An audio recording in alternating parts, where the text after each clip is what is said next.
Good morning students. Budgeting for profit planning and control ये chapter हम पढ़ रहे हैं। इसमें कल हमने कैश बजट का सेकंड मेथड देखा था। आज हम कैश बजट का थर्ड मेथड देखेंगे, प्रोजेक्टेड बैलेंस शीट मेथड। इसको हिंदी में बोलेंगे प्रोजेक्टेड बैलेंस शीट मेथड।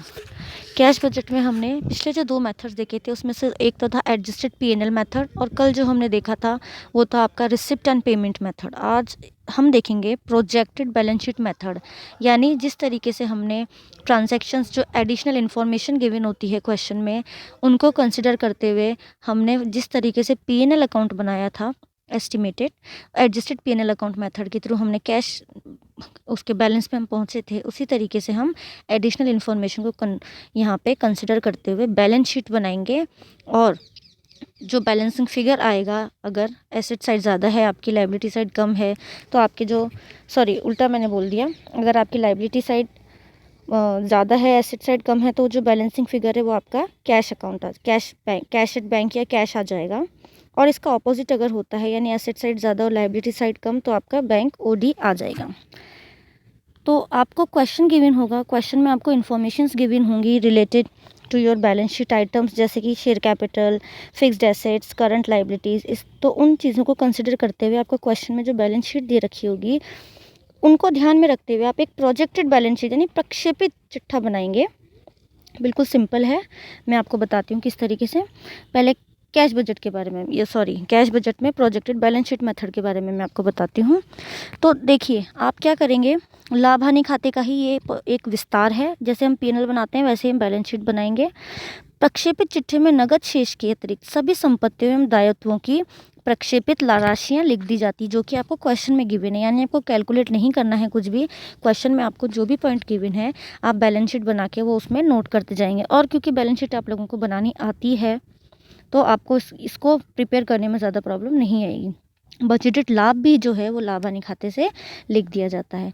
इसके बाद आप क्या करते हैं कि दायित्वों की प्रक्षेपित संपत्ति पर आधिक्य शेष को प्रकट करता है, तो संपत्ति दायित्व पर आधिक्य बैंक अधिवर्ष को प्रकट करेगा। यानी कि अगर आपकी लाइबिलिटी साइड ज़्यादा है एसेट साइड कम है तो बैलेंसिंग फिगर जो होगा वो आपका कैश होगा। लेकिन अगर आपकी एसेट साइड ज़्यादा है और लाइबिलिटी साइड कम है तो वो आपका बैंक ओवरड्राफ्ट यहाँ पे शो करेगा। तो मैं आपको एक इलस्ट्रेशन के थ्रू इसको समझाती हूँ, क्योंकि इसमें ज़्यादा कुछ है नहीं थ्योरी का, सिंपल सा क्वेश्चन है, मैं आपको बताती हूँ। क्वेश्चन देखिए, from the following information prepare a cash budget showing cash at bank on 31 March 2012 under projected balance sheet method. Balance sheet आपको दिख रही है, आपको एक रोकड़ बजट तैयार करना है।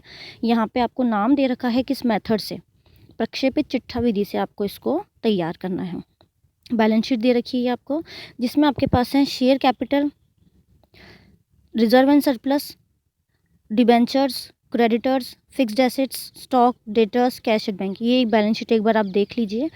अब इस क्वेश्चन के आगे आपको फॉलोइंग इन्फॉर्मेशन दे रखी है, मैं आपको ये आप इंग्लिश में भी देख लीजिए, मैं आपको हिंदी में भी बता दूंगी। ये वर्ष 2011-12 के लिए प्रक्षेपित की गई निम्नलिखित अतिरिक्त सूचनाएं दी गई हैं। ठीक है, ये हिंदी में देख लीजिए क्वेश्चन, इंग्लिश में मैं रीड आउट कर देती हूँ। स्कंद स्तर यानी कि proposed increase in stock level, यानी कि आपका स्टॉक जो है वो 10,000 रुपये से बढ़ाया जाना है। तो आपको कुछ नहीं करना, जब आप अब बैलेंस शीट बनाएंगे तो जो स्टॉक की वैल्यू है वो पुरानी बैलेंस शीट में देखेंगे और नई बैलेंस शीट में 10,000 रुपये उसमें जोड़ के लिख देंगे। सेकेंड पॉइंट, 1,80,000 लागत पर स्थायी संपत्तियां खरीद जाएगी, यानी fixed assets will be purchased for 1,80,000। ठीक है, तो यानी नई फिक्स्ड एसेट्स आपकी इंक्रीज हो जाएंगी by 1,80,000। Third point, at the end of year debtors will amount 2,80,000, यानी डेटर्स जो होंगे वो आपके अब 2,80,000 होंगे और जो क्रेडिटर्स होंगे वो आपके 2,70,000 होंगे।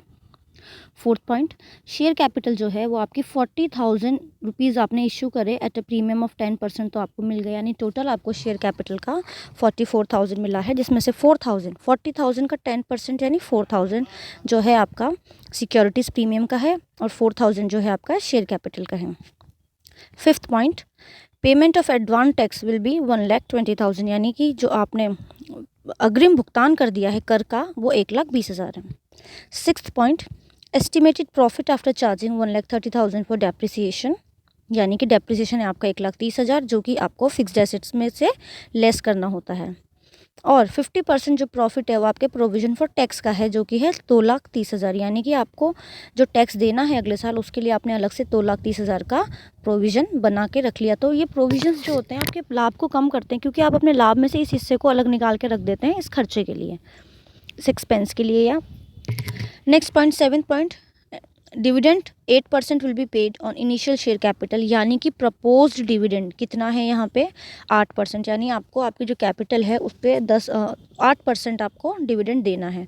And will be proposed at the rate 10% on closing capital, ठीक है। यानी शुरुआत में, सॉरी प्रपोज्ड तो ये 10% वाला है, और शुरुआत में, साल की शुरुआत में जब पहले की कैपिटल उस पर तो आपको 8% देना है डिविडेंड, लाभांश। और जब बाद में आप ईयर एंड आने लगे तब आपको 10% अलग से प्रोविज़न बना लेना है प्रपोज डिविडेंड का, यानी हम भविष्य में देंगे उसके लिए हम अभी से आयोजन कर रहे हैं। तो ये आपका क्वेश्चन है, क्वेश्चन देख लीजिए एक बार आप। इसमें आपको एक एक पॉइंट को पढ़, बैलेंस शीट, अब आप सॉल्यूशन स्टार्ट करने से पहले आप क्या करेंगे, एक बैलेंस शीट बना लेंगे ऑलमोस्ट हाफ पेज की। ऊपर आप लिख देंगे projected balance sheet as on, जो भी ईयर है आपका, एज ऑन 31 मार्च, जो भी क्वेश्चन में आपको गिवन हो, बैलेंस शीट बनानी आपको आती है। Liability amount, asset amount. उसके बाद आप नीचे वर्किंग नोट बनाएंगे।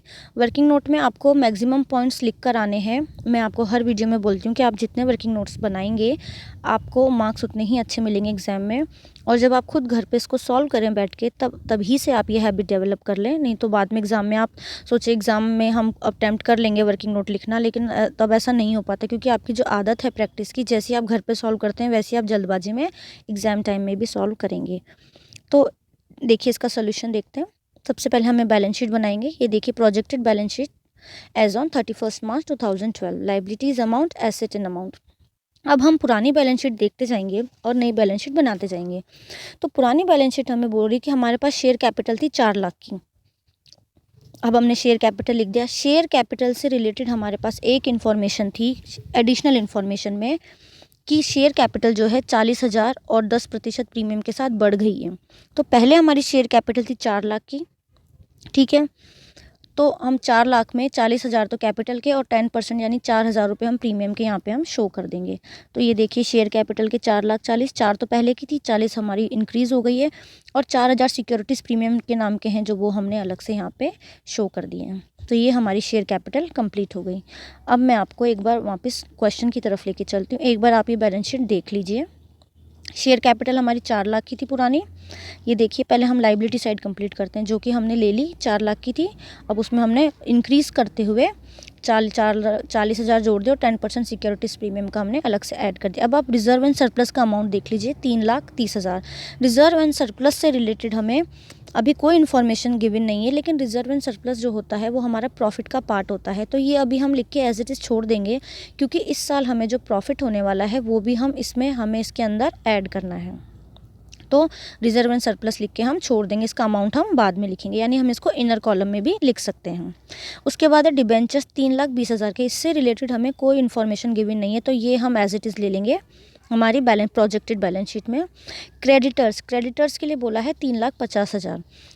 एडिशनल इन्फॉर्मेशन में हमें ये गिवन था कि जो हमारे क्रेडिटर्स हैं वो कितने हैं, अब 2,70,000, यानी उन्होंने हमें पेमेंट हमने उनको कर दिया होगा, ठीक है। तो ये 2-3 चीज़ें आप देख लीजिए। अब मैं आपको सॉल्यूशन की तरफ लेके चलती हूँ।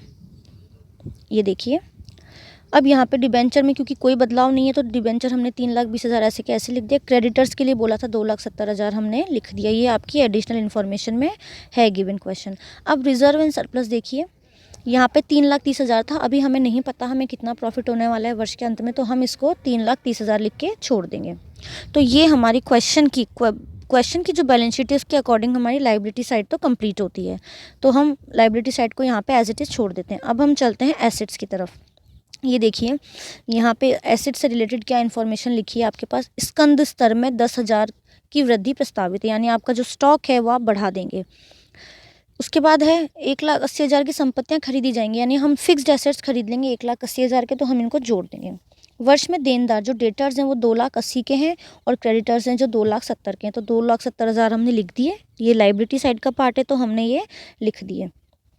तो ठीक है, अब आप बैलेंस शीट की तरफ चलिए क्वेश्चन की। ये देखिए इसका एसेट साइड पे आ जाइए। अब एसेट के लिए हमें बोला है कि 4,10,000 के तो एसेट यहाँ पे पहले से रखे हैं हमारे पास, उसमें हमने 1,80,000 का और जोड़ दिया, तो हम फिक्स्ड एसेट में और अमाउंट लिख देंगे 4,80,000, 4,10,000 प्लस 1,80,000। ठीक है।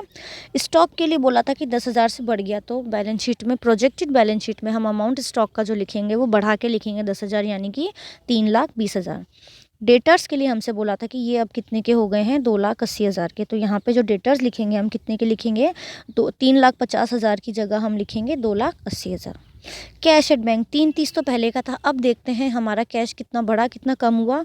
अगर लाइबिलिटी साइड ज़्यादा है, क्योंकि बैलेंस शीट का टोटल आपका सेम होना चाहिए, और लाइबिलिटी साइड ज़्यादा है तो बैलेंसिंग फिगर एसेट साइड की तरफ आप लिखेंगे तो वो कैश एट बैंक का फिगर होगा। तो देखते हैं ये हमारी बैलेंस शीट, क्वेश्चन के अकॉर्डिंग जो बैलेंस शीट है उसके हिसाब से हमारा एसेट साइड भी कंप्लीट हो गया। इनको ध्यान में रखिएगा, मैं आपको सॉल्यूशन दिखाती हूँ। ये एसेट हमने लिख दी, एसेट साइड हम आ गए, तो यहाँ पे देखिए हमने एसेट में 1,80,000 रुपये बढ़ा दिया। 4,10,000 पहले की थी, तो टोटल हमारे पास 5,90,000 की हो गई। ले इस अमाउंट को आप ऐसे कैसे लिख के छोड़ दीजिए, क्योंकि जो एसेट है आपकी उसमें आपको डेप्रिसिएशन भी कंसिडर करना होता है, और जैसा कि आपके क्वेश्चन में भी आपको गिवन था कि डेप्रिसिएशन आप यहाँ पे लगाएंगे। मैं दिखाऊंगी अभी पॉइंट आपको, 6th पॉइंट आपका डेप्रिसिएशन से रिलेटेड है। तो अभी हम इस अमाउंट को एज इट इज़ छोड़ देंगे, क्योंकि इसमें से हमें बाद में आगे जाके डेप्रिसिएशन भी लेस करना है। तो 5,90,000 का फिक्स्ड एसेट हमने लिख के छोड़ दिया। अगर क्वेश्चन में डेप्रिसिएशन से रिलेटेड कोई इन्फॉर्मेशन नहीं है तो इस अमाउंट को आप डायरेक्ट आउटर कॉलम में भी लिख सकते हैं। उसके बाद आया था स्टॉक। स्टॉक के लिए बोला था कि जो आपका स्टॉक है वो बढ़ गया है, तो स्टॉक हमने बढ़ा दिया 10,000 से 3,20,000 लिख दिया। पहले था 3,10,000, अब हमने यहाँ पे देखिए 3,20,000 लिख दिया। डेटर्स के लिए बोला था कि ये 2,80,000 के हो गए, तो हमने 2,80,000 के लिख दिए, पहले ये 3,50 के थे। उसके बाद तो ये 3 पॉइंट्स हमारे ख़त्म कंप्लीट हो गए, यानी कि जो हमारी ओल्ड बैलेंस शीट है उसके अकॉर्डिंग तो हमने सारी इन्फॉर्मेशन कंप्लीट कर ली। अब आइए हम चलते हैं एडिशनल इन्फॉर्मेशन की तरफ, जो हमें बाकी की चीज़ें कंप्लीट करवाएगा। अब इसमें आपकी फर्स्ट वाला पॉइंट तो कंप्लीट हो गया, स्टॉक में 10,000 बढ़ा दिया हमने, फिक्स्ड एसेट 1,80,000 के खरीद लिए, वर्ष के अंत डेटर्स और क्रेडिटर्स हैं ये भी हमने कंप्लीट कर लिया। 40,000 की आपकी कैपिटल इंक्रीज़ हुई है और उस पर 10% सिक्योरिटी प्रीमियम मिला है, ये भी हमने लाइबिलिटी साइड में लिख के कंप्लीट कर दिया। अब आपका 5th पॉइंट रह जाता है 1,20,000 अग्रिम करके भुगतान किए जाएंगे। Advance payment of tax will be 1,20,000। अब ये जो आपका टैक्स है ये आपका प्रॉफिट कम करेगा, ये बैलेंस शीट में हम शो नहीं करेंगे, ये हम आगे जब कैलकुलेट करेंगे प्रॉफिट की, इस साल का प्रॉफिट कितना होता है उस प्रॉफिट में से हम ये टैक्स का अमाउंट कम कर देंगे, क्योंकि हमने एडवांस पेमेंट कर दिया है टैक्स का। तो जो पेमेंट हमने टैक्स का पेमेंट कर दिया वो हमारे प्रॉफिट में से किया है, तो हमारी इनकम उससे कम हो जाएगी, तो ये हम आगे जाके करेंगे। तो ये 1,20,000 का भी हमने कर लिया है। अब 6th पॉइंट कहता है 1,30,000 मूल्यह्रास डेप्रिसिएशन, तो हम फिक्स्ड एसेट की वैल्यू में से डेप्रिसिएशन कम कर देंगे, यानी फिक्स्ड एसेट हमारी 5,90,000 की थी, तो उसमें डेप्रिसिएशन का कॉलम हमने छोड़ दिया था, एक लाइन छोड़ दी थी, तो उसमें डेप्रिसिएशन लिख के 1,30,000 रुपये से हम उसकी वैल्यू कम कर देंगे, जो कि मैं आपको अभी दिखाती हूँ। उसके बाद आगे की लाइन कहती है कि 50% के हिसाब से कर आयोजन के पश्चात अनुमानित लाभ 2,30,000 होगा, यानी ये बोल रहा है कि आपका estimated profit after tax and depreciation जो है वो 2,30,000 यहाँ पे होगा। ये देखिए 2,30,000 यहाँ पे होगा, ठीक है, 2,30,000। इसके बाद नेक्स्ट पॉइंट बोलता है 7th पॉइंट देखिए आप, प्रारंभिक पूंजी लाभांश 8% की दर से भुगतान, यानी कि dividend 8% will be paid on initial share, यानी हमारी जो पहले की पूंजी है उसके ऊपर 8% जो आप डिविडेंड पे करेंगे, और जो बाद की क्लोजिंग यानी बाद में जब हमने बढ़ा दिए जो कि 4,40,000 की हो गई उसके ऊपर आप 10% प्रोविज़न बनाएंगे। तो प्रोविजंस जो होते हैं वो आपकी बैलेंस शीट की लाइबिलिटी साइड में आते हैं, और जो पेमेंट आप कर देते हैं वो आपका प्रॉफिट कम करते हैं। तो जब आप प्रॉफिट कैलकुलेट करेंगे तो जिस तरीके से आप ये advance payment of tax less करेंगे उसी तरीके से आप ये प्रपोज डिविडेंड डिक्लेयर्ड जो है या पेड जो है वो भी आप लेस करेंगे। तो देखिए इसके लिए मैं आपको वर्किंग नोट दिखाती हूँ। ये देखिए इस तरीके से आप कैलकुलेशन ऑफ रिटेन प्रॉफिट का करेंगे। Profit after tax and depreciation question में 2,30,000 का गिवन है। डिविडेंड जो है कितना भुगतान किया गया डिविडेंड का, पहले हमारे पास कैपिटल थी 4 लाख रुपए की, तो 8% के हिसाब से यहाँ पे हमने 32,000 का भुगतान किया, ये आपका प्रॉफिट कम करेगा। उसके बाद ये बोला था कि प्रपोज डिविडेंड जो है आपको 10% रखना है। तो अब हमारी कैपिटल हो गई 4,40,000 की, उसके ऊपर 10% के हिसाब से 44,000 का, तो टोटल 76,000 जो है वो आपका पेमेंट करने में जाएगा। तो ये आपको लेस करना है किस में से, profit after tax and depreciation, यानी प्रॉफिट में से टैक्स लेस होगा, डेप्रिसिएशन लेस होगा, और रिटेन्ड प्रॉफिट यहाँ पे कितना रह जाएगा, 1,54,000 का, यानी कि आपके पास अब प्रॉफिट कितना है, 1,54,000 का। इस प्रॉफिट में से जो 2,30,000 है, इसमें से आपका टैक्स भी हट गया, डेप्रिसिएशन भी हट गया, और अब जब डिविडेंड हटा तो उसके बाद हमारे पास अमाउंट आया 1,54,000। इसको इसमें से हमें कोई पेमेंट अब नहीं करना, तो ये हमारा किसका पार्ट बनेगा, रिजर्व एंड सरप्लस का। तो देखिए यहाँ पे रिजर्व एंड सरप्लस के बाद हमने प्रॉफिट के लिए जो लाइन छोड़ी थी 3,30,000 हमने इनर कॉलम में लिखे थे, अब ऐड कर देंगे हम उसमें करंट ईयर का प्रॉफिट, क्योंकि रिजर्व एंड सरप्लस क्या होता है, हमारा प्रॉफिट ही होता है। तो ये 1,54,000 हमने प्रॉफिट जोड़ दिया और फाइनल अमाउंट बाहर लिख दिया 4,84,000। अब डेप्रिसिएशन मैं आपको बताती हूँ, लेस किया था हमने 1,30,000 का, 5,90,000 हमारे पास फिक्स्ड एसेट थी, उसमें से 1,30,000 हम डेप्रिसिएशन के लेस कर देंगे, तो हमारा फाइनल अमाउंट हम लिख देंगे बाहर 4,60,000। तो इस तरीके से हम ये प्रोजेक्टेड बैलेंस